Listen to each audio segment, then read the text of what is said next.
আসসালামু আলাইকুম। মালয়েশিয়া কাজের জন্য যারা যেতে যাচ্ছেন আজকের ভিডিওটি তাদের জন্য অত্যন্ত গুরুত্বপূর্ণ।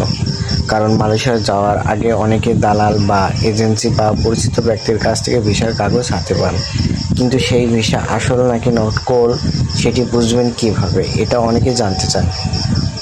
তো আর যাচাই না করে বড় অঙ্কের টাকা দিয়ে দিলে পরে প্রতারণার শিকার হওয়ার আশঙ্কা থাকে।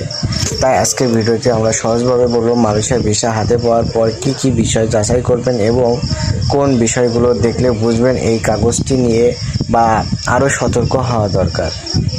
সবার প্রথমে আপনার নিজের পাসপোর্টের সঙ্গে ভিসার তথ্য মিলিয়ে দেখবেন।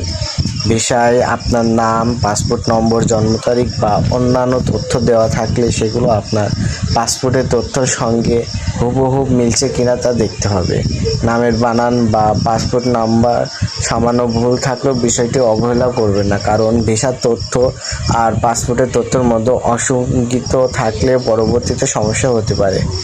এরপর সবচেয়ে গুরুত্বপূর্ণ বিষয় হলো শুধু ভিসার কাগজ দেখে সেটিকে আসল ধরে নেবেন না। বর্তমানে নকল কাগজও অনেক সুন্দরভাবে তৈরি করা সম্ভব, যেখানে মালয়েশিয়ায় লোগো, সিল, স্বাক্ষর, বিভিন্ন সরকারি লেখার মতো দেখতে তথ্য থাকতে পারে। তাই কাগজটি দেখতে সুন্দর হলেও এটি সরকারি ভিসা এমন ধারণা করা ঠিক নয়।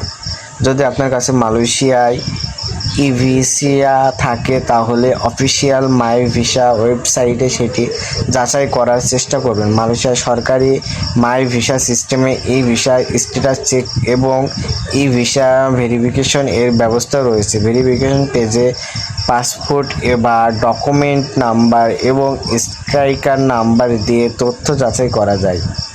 এখানে একটি বিষয় বিশেষভাবে মনে রাখবেন, গুগলে সার্চ দিলে যে কোনো ওয়েবসাইটে ঢুকে আসা যা ভিসা যাচাই করবে না, সকল ওয়েবসাইটও থাকতে পারে। মালয়েশিয়া ইমিগ্রেশন বিভাগের অফিসিয়াল সাইট এবং অফিসিয়াল মাই ভিসা প্ল্যাটফর্ম ব্যবহার করাই নিরাপদ। মালয়েশিয়ায় ইমিগ্রেশন কিভাবে ওয়েবসাইট ভিসা সংক্রান্ত সরকারি তথ্য দেওয়া রয়েছে। আপনি যদি মালয়েশিয়ায় কাজের জন্য যাচ্ছেন তাহলে শুধু ভিসা দেখলেই হবে না, আপনাকে কোন কোম্পানিতে কাজ দেওয়া হচ্ছে, কোম্পানির নাম কি, কোম্পানির কাজ কি, বেতন কত, চাকরির মেয়াদ কত এবং অন্যান্য শর্ত কি, এসব বিষয় যাচাই করতে হবে। কারণ বিদেশি কর্মীদের মালয়েশিয়া প্রবেশের ক্ষেত্রে নির্দিষ্ট সরকারি প্রক্রিয়া রয়েছে। মালয়েশিয়ায় ইমিগ্রেশন বিভাগের তথ্য অনুযায়ী বিদেশি কর্মীদের অনুমোদিত ভিডিআর এবং নিজ দেশের মালয়েশিয়ার প্রতিনিধিকারী অফিস থেকে ইস্যু করা এন্ট্রি ভিসা নিয়ে প্রবেশ করতে হয়। পরে নির্ধারিত প্রক্রিয়ায় অস্থায়ী কর্মসংস্থান পাশের বিষয়টি সম্পন্ন হয়। তাই কোনো দালাল যদি শুধু একটি কাগজ হাতে দিয়ে বলে আপনার ভিসা হয়ে গেছে, এখন টাকা দেন, তাহলে সঙ্গে সঙ্গে টাকা দেবেন না।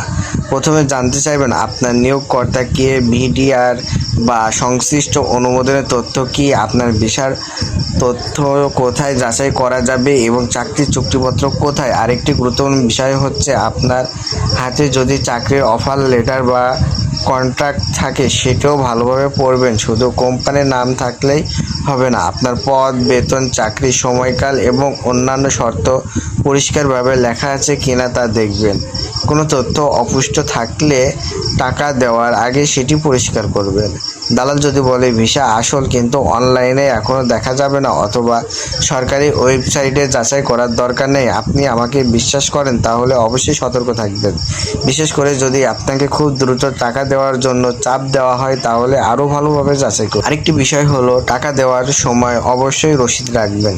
কত টাকা দিলেন, কোন খাতে দিলেন এবং কাকে দিলেন এসবের লিখিত প্রমাণ রাখুন। সম্ভব হলে ব্যাংক বা অন্যান্য ট্রান্সযোগ পেমেন্ট পদ্ধতি ব্যবহার করুন। শুধু হাতে হাতে নগদ টাকা দিয়ে কোনো কাগজ না রাখলে পরবর্তীতে সমস্যা হলে আপনার পক্ষে প্রমাণ করা কঠিন হতে পারে। অনেক সময় প্রতারণাকারীরা বলে আজ টাকা দিলে কাল ভিসা অথবা আমার বিশেষ লোক আছে সরকারি নিয়মে বাইরে দ্রুত করে দেবে, এই ধরনের কথায় খুব সহজে বিশ্বাস করবেন না। মালয়েশিয়ার ভিসা এবং বিদেশি কর্মী নিয়োগের জন্য নির্দিষ্ট সরকারি প্রক্রিয়া রয়েছে। আর যদি কেউ আপনাকে ভিসার ছবি হোয়াটসঅ্যাপ এবং মেসেঞ্জারে পাঠিয়ে বলে এটাই আপনার আসল ভিসা, তাহলে শুধু ছবি দেখে নিশ্চিত হবেন না। আসল বিষয় হলো সরকারি উৎস দেখে তথ্য যাচাই করবেন।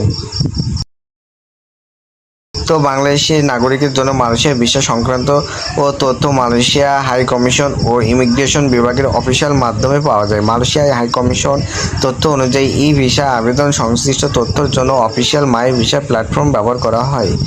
তাই আমার পরামর্শ থাকবে, মালয়েশিয়ায় যাওয়ার আগে তাড়াহুড়ো করে টাকা দেবেন না। প্রথমে আপনার পাসপোর্টের তথ্য মিলিয়ে দেখুন এবং এরপর ভিসার তথ্য অফিসিয়াল সিস্টেমে যাচাই করুন। তারপর চাকরির কোম্পানি ও চুক্তিপত্র যাচাই করুন। সব কিছু ঠিক থাকার পরেই পরবর্তী ধাপে যাবেন।